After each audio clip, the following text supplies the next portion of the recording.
जी हाँ, नमस्कार। आपका हमारे इस चैनल पर हार्दिक स्वागत है। उत्तर प्रदेश विधानसभा चुनाव 2022 को जीतने के लिए समस्त पार्टी अपना जातिगत गोटी फिट कराने में लगी हुई है। और हम इस वीडियो में बात करेंगे ब्राह्मणों की, क्योंकि ब्राह्मण की तादाद उत्तर प्रदेश में बहुत ज़्यादा है। हालांकि ब्राह्मणों की अच्छी खासी तादाद भारतीय जनता पार्टी के साथ पहले भी रही है। आपके सामने आंकड़े भी प्रस्तुत करेंगे, लेकिन आप जरूर कमेंट करके बताइएगा कि अब की बार उत्तर प्रदेश के विधानसभा चुनाव में किस पार्टी की सरकार बनेगी, कौन बनेगा उत्तर प्रदेश का मुख्यमंत्री। साफ साफ शब्दों में कमेंट कीजिएगा, आपका कमेंट बहुत महत्वपूर्ण है। ये देखिएगा, ये आंकड़े हैं। कांग्रेस पार्टी के साथ 2014 से पहले 31% थे, लेकिन 2014 और 2017 के विधानसभा चुनाव में 11% ब्राह्मण कांग्रेस के साथ रहे। बीजेपी के देखिए 2014 से पहले 53% लोग साथ थे, लेकिन 2014 के बाद 72% हो गए, यानी ग्राफ बहुत ज़्यादा बड़ा है। और फिर देखिएगा, बीएसपी के साथ पहले 9% ब्राह्मण जुड़े हुए थे, लेकिन उसके उपरांत 5% ही जुड़ पाए, यानी 4% की कटौती हुई है। ब्राह्मण जो है कांग्रेस और बीएसपी से कट गए और बीजेपी से ज़्यादा जुड़ गए। और एसपी जो पहले 5% थे, भी अब भी 5% जुड़े हुए हैं, यानी इनमें कटौती है समाजवादी पार्टी में नहीं हुई है। कहीं ना कहीं समाजवादी पार्टी के लिए राहत भरी खबर है। आपको बता दें कि काफ़ी ऐसी सीट है जहां पर उत्तर प्रदेश में ब्राह्मण बहुल सीटें हैं, जहां कुल जनसंख्या का 10% हिस्सा ही ब्राह्मणों का है, और ब्राह्मण प्रत्येक सीट पर अपनी जनसंख्या बनाए हुए हैं। ये देखिएगा, ये टोटल 10 बड़ी सीटें हैं ब्राह्मणों की। ये देखिएगा, जिसमें कानपुर, चंदौली, देवरिया, बलरामपुर, बस्ती, संत कबीर नगर, गोरखपुर, जौनपुर, वाराणसी, अमेठी, महाराजगंज और प्रयागराज। आपको ये भी बता दें कि भारतीय जनता पार्टी ब्राह्मणों को लेकर हमेशा से ही उत्तर प्रदेश में आगे बढ़ती रही है, और 2014 के बाद जिस प्रकार से 72% ब्राह्मण जो है भाजपा के साथ जुड़े, वो काबिले तारीफ भी है। आपको बता दें कि ब्राह्मण जाति से बड़े बड़े नेता और मुख्यमंत्री उत्तर प्रदेश के बने हैं, जिसमें पंडित गोविंद बल्लभ पंत, सुचेता कृपलानी जो कि कांग्रेस से ही है, कमलापति त्रिपाठी, हेमपति नंदन बहुगुणा, नारायण दत्त तिवारी, श्रीपति मिश्रा, नारायण दत्त तिवारी, नारायण दत्त तिवारी, ये सारे कांग्रेस पार्टी के जो है मुख्यमंत्री थे, कांग्रेस पार्टी की तरफ से बनाए गए थे। और प्रीमियर यूनाइटेड प्रोग्रेसिव कार्यकाल गोविंद बल्लभ पंत देख सकते हैं, 17 जुलाई से 1934 से 2 नवंबर 1939 तक। कहीं ना कहीं कांग्रेस पार्टी ने काफ़ी ऐसे नेता भी दिए हैं। लेकिन बीजेपी पार्टी की बात करें तो ये आप देख सकते हैं, काफ़ी नेता हैं, जिसमें मुरली मनोहर जोशी, कलराज मिश्र, महेश शर्मा, महेंद्र प्रताप, नाथ पांडे, दिनेश शर्मा, विश्व प्रताप शुक्ला, रमापति राम त्रिपाठी, रीता बहुगुणा और लक्ष्मीकांत वाजपेयी। कांग्रेस की तरफ से प्रियंका गांधी खुद, प्रमोद तिवारी, जतिन प्रसाद, राकेश शुक्ला, जितिन प्रसाद और शीला दीक्षित जो पहले दिल्ली की मुख्यमंत्री थी, वो भी उत्तर प्रदेश से संबंध रखती है। बीएसपी से बड़े नेता रहे हैं सतीश चंद्र मिश्रा, नुकुल दुबे, रामवीर उपाध्याय। और समाजवादी पार्टी से माता प्रसाद पांडे, शिवाकांत ओझा और अभिषेक मिश्रा। अब आपको डायरेक्टली लेकर चलते हैं मेन पॉइंट की ओर। ये देखिएगा, विधानसभा चुनाव में किस जाति का कितना योगदान है। विधानसभा चुनाव की बात हो रही है, ये देखिएगा 2017 के। सवर्ण की 23% जाति है और 43 सीटें आती है। मुस्लिम की 19.3% जाति है, जिसमें 80 के लगभग सीटें आती है। ओबीसी की 41% जाती है, जो कि 150 सीटें आती है। आप देख सकते हैं ओबीसी की सबसे ज़्यादा सीटें हैं। और ओबीसी का कनेक्शन 2014 के बाद बीजेपी ने ओबीसी पर अच्छा खासा खंडा अपनाया था, जिसके कारण ओबीसी वोटों को अपनी तरफ करने में कामयाबी हासिल हुई थी। 50% से ज़्यादा ओबीसी वोट बैंक जो है भारतीय जनता पार्टी के पास आया था। केवल उत्तर प्रदेश ही नहीं, बल्कि हरियाणा, राजस्थान, दिल्ली व अन्य राज्यों में भी ओबीसी वोटों पर भारतीय जनता पार्टी ने फोकस किया था, क्योंकि ओबीसी की सीटें ज़्यादा है। हालांकि जातियां अभी ज़्यादा हैं, लेकिन सीटें भी ज़्यादा है।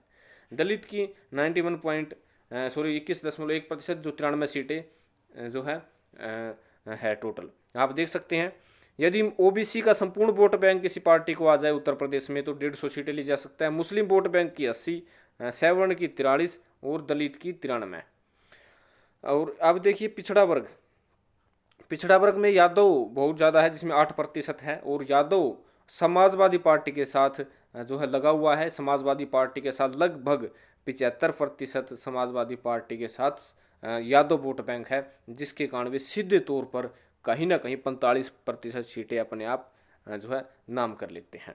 Jat vote bank, Jat vote bank में अब की बार भारतीय जनता पार्टी को बड़ा झटका लगने वाला है। हालांकि जाट वोट बैंक में संजीव बालियान जैसे भाजपा ने सांसद केंद्रीय मंत्री जरूर बनाए हैं, लेकिन जिस प्रकार से जो किसान आंदोलन अग्रेसिव हुआ है और जाटों ने इकट्ठा होकर भाजपा जिस प्रकार से विरोध किया है, और खुद संजीव बालियान का भी विरोध जाट नेताओं ने व किसान नेताओं ने किया है। अब की बार भाजपा को जाट बहुल क्षेत्र जिसे हरित प्रदेश कहा जाता है वहां पर मुंह की खानी पड़ सकती है। भाजपा का गिराव जाट बहुल क्षेत्र में अवश्य गिरने ही गिरने वाला है। ये सर्वे की रिपोर्ट लगभग आ चुकी है और पूरा फायदा रालोद यानी जो अजीत सिंह जैन चौधरी की पार्टी है उसको होगा।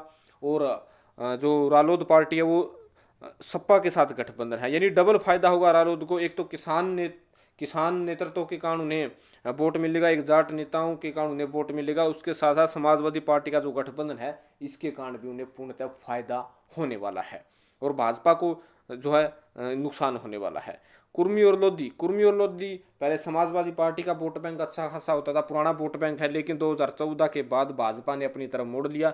लेकिन समाजवादी पार्टी बताया जा रहा है कि लोधी और कुर्मी से काफ़ी संख्या में अब की बार टिकट वितरण करने वाली है। दलित की बात करें तो दलित और एसटी की बात करते हैं तब बसपा पार्टी का नाम आता है। और 2014 में भी कहीं ना कहीं 80 और 80 का वोट बैंक अच्छा खासा बसपा पार्टी ने जो अपनी तरफ खींचा था। जाटो जो दलित समुदाय से है 9% वोट है, 76% सीटें हैं, गैर जाटों के 11% और 12% हैं।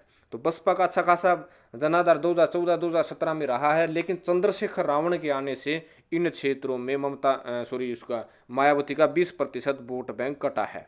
20% वोट बैंक बहुत ज़्यादा मायने रखता है। चंद्रशेखर रावण के साथ यदि मायावती की गठबंधन हो जाती है तो बहुत अच्छा फायदा बसपा को हो सकता है। बसपा को यदि उत्तर प्रदेश जीतने के लिए कोई बड़ी रणनीति करनी है तो चंद्रशेखर रावण को अपने साथ जो है मिलाना होगा, ताकि 80 और 80 जो पुराना वोट बैंक होता था उस पर अपनी मजबूती दिखा सके।